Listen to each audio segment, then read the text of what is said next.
What is wrong with spirituality nowadays? This was an interesting question that I was asked, but the question felt a bit off to me. And I said, well, there doesn't have to be, or at the same time, there isn't anything wrong with spirituality. See, people have different definitions, unfortunately, and different perspectives on something, usually stemming from their different backgrounds or their different grasps over a certain concept. See, there is nothing wrong with spirituality, nor will it ever be. A lot of people think that spirituality is just something that you have to do. Spirituality is all about being. Religion, on the other hand, is something that you have to do because religion, more or less, also includes something physical. You have to do certain prayers, certain exercises, attend church, or read, learn, expand. It all usually whirls around the system, which is pretty encased and more or less an end product. There is literally no update coming to it. It is a final form product that you either learn and you become better at it, and well, you may feel something about it, you do your chores, and more or less. Spirituality is not something that bothers itself much with mundane things like that. Spirituality is not about interpreting creation or giving it forms or history or learning from others and expecting others to provide you explanations and to connect you to divinity. Spirituality is the means through which you do whatever necessary to make yourself pleasant enough so that you open yourself to the cosmos and secrets of it and different perceptions become available to you so that you can actually become more aware of the connection that you have to divinity. Yes, because religion and spirituality, both as concepts and as practices and whatever not, can be influenced by others, and both end you up in a situation that is usually unfavorable. Yes, because when you dive into both religion and spirituality, you are at the mercy of others. You don't know anything much about those, especially as a child, and you're drilled all sorts of things and concepts and points of view about each of these two topics. And you're always at the mercy of others. In the realm of spirituality, it is always a problem because if you find the wrong master and they feel that you have a certain potential, they'll definitely be interested in hooking you up and making you do certain things like vampirizing your energy. You know, there are all sorts of wrong people doing all sorts of misdeeds in the world. In the term of religion, they can end up always distorted by fuckers who think that they are above everything, and insecurities and all sorts of things like that can turn many religions and well any other concepts of the mind into well weapons of self-defense and well even more horrible things than that. The problem with religion is that it is entirely mind based, so it kind of exposes itself to things that are beyond the perception of the mind. Like, how can we know that creation is necessarily a man? How do we know it is specifically humanoid? And the annoying, even obnoxious aspect that there are so many fuckers in this world who speak to you about gods, angels, and whatever else as if they are, you know, their closest friends, relatives. You know, they speak about them like you see those shows on television showing you exactly what the Johns and the Smiths are doing. You know, it's like they're talking to you about gods and angels and the such as if they, you know, they have Big Brother over those. Yes, it's like they're permanently 24/7 in tune with those beings of creation. Yes. And in the end, all religions will crumble when they are met with certain questions beyond the capability of the mind, at which point many people most likely have invented all sorts of things to try to cover those points. While there are obviously truths about that, I have never heard about sciences regarding religion. Yes, like there are, for example, yogic sciences and different practices like yantra creations and, well, whatever not other things regarding spirituality. While those are obviously difficult to, well, prove from a certain standpoint of the mundane mind, the point is their users are still unfazed. Similarly, on the opposite spectrum, you have religions which are always supported by occult practices. At a higher level, obviously, every religion has its own occult practices, defensive and offensive, because obviously that is the entire warfare that consciousness has. It is always going to be a warfare on the subtle level, or what mundane people call it, for the hearts and minds of people. Nowadays, everything is part of that war, and that war is becoming more and more prevalent, more and more perceivable, and people who are genuinely spiritual are feeling that the most. Why is it that some people are affected more or less, and what is this spirituality people call me? See, this spirituality is nothing else but the way consciousness simply advances throughout the ages. One has to remember that we live on a big, beautiful planet, which is nothing sort of a big piece of rock with some water on it. It is a living organism which, well, obviously, in its hugeness, in its entireness, has a consciousness of its own. While we may not call it alive because, well, through our perception it does not move, we can definitely, by looking at its history, realize that it actually has its own movements. Yes, its tectonic plates are part of its movement. Yes, just because it is whirling around the sun, it doesn't mean that it is not alive. When you look at a tree, it doesn't have any movement at all. But a tree definitely has its own consciousness. It can perceive just like any other plant, it can perceive a human's intentions and even animals' intentions. And there are all sorts of feelings going on within the consciousness of that plant, whether just by thinking something bad around it, it also will suffer. Yes, these are things that you're not taught in school because it is important that you perceive everything as a lifeless object so that when you are surrounded by all of these objects, life becomes literally irrelevant. When you're not capable of observing life through the lens, for example, of a pantheist like me, you are incapable of understanding the fact that everything around you has a certain way of life, has a certain way of existing.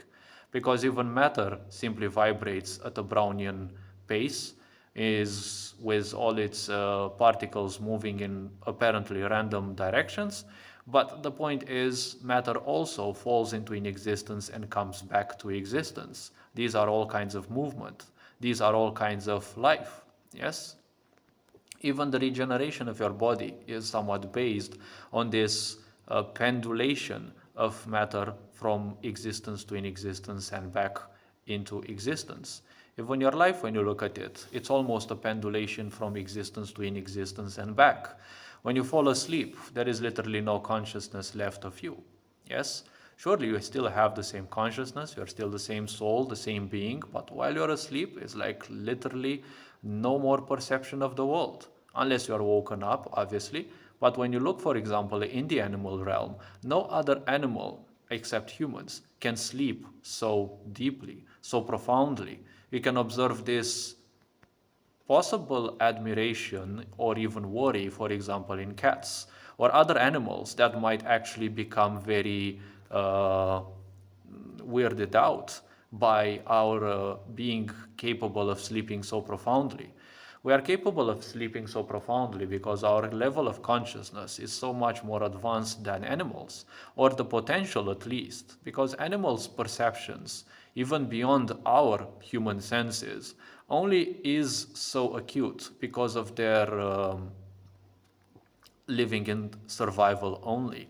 All animals have acute senses and perceptions, even far beyond our senses, because of their necessity to survive. They are always 24/7 in a state of survival, in a state of fight or flight, in a state of either they must hunt or they must run away from a predator.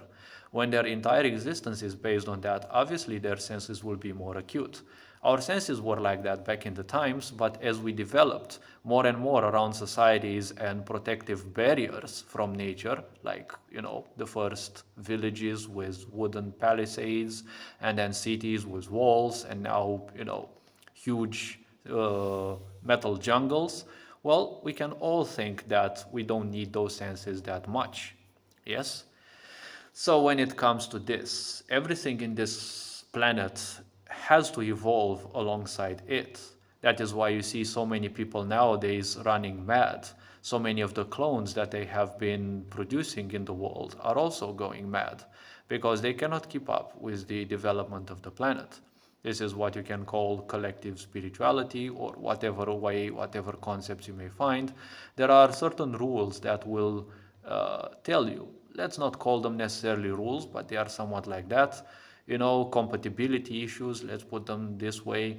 If the planet now wakes up to a higher level of awareness, everything on it will start going crazy because, see, even our physical body has a certain set of rules. Once you have certain addictions or certain, let's put them like convictions that something is wrong about you or something bad, once you have convictions that allow self-hurt upon yourself, that is the greatest sin that you can condone. Yes, because out of that come everything else. Yes, all other problems in your life stem from the simple fact that you are willing and capable and willing also to hurt yourself. See, when it comes to hurting, well, you are the most defenseless in the end. Yes, you can easily abandon yourself and, allow all the harm in the world or even harm yourself. In this case, well, your physical body and you who you are the most vulnerable because you cannot escape yourself. If you want to abuse any other animal or an insect or anything, they will have a little bit of, a tendency to run away. Yes, they will have a means to fight or flight. Yes, but when it comes to you, there is no defense.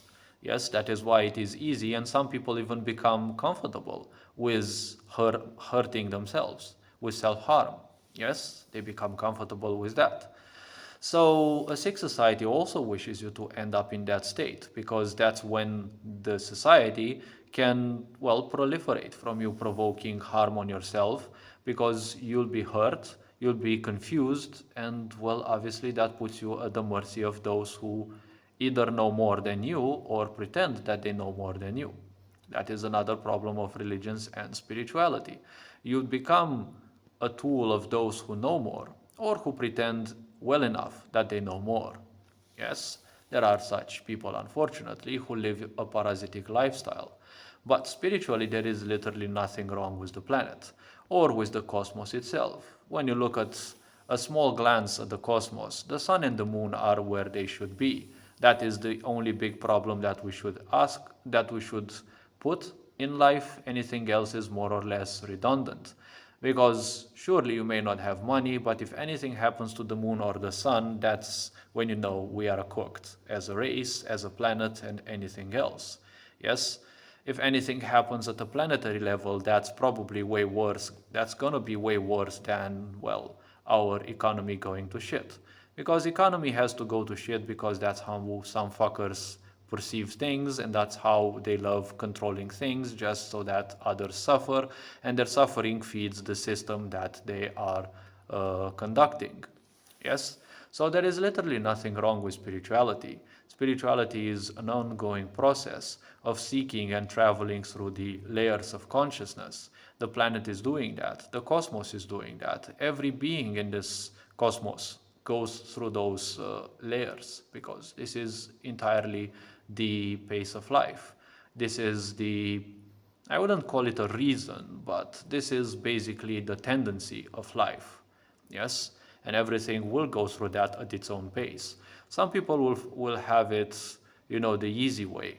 They're not going to be influenced by this more. Some people will be more sensitive to that, and obviously they will feel all the troubles and all the problems and all the schisms and all the hatred and all the wars of the world. They will feel them in their own consciousness as if it's happening within.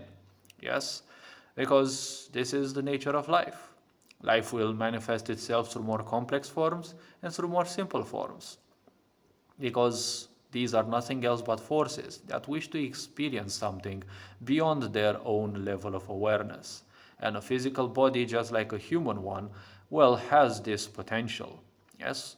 Hopefully this video raised a bit of awareness and made people understand why the human body has a potential and why many even parasitic cosmic beings would fight and would kill for a human body. Hopefully people understood a bit, and well, this being said, Ferenc Board signing out.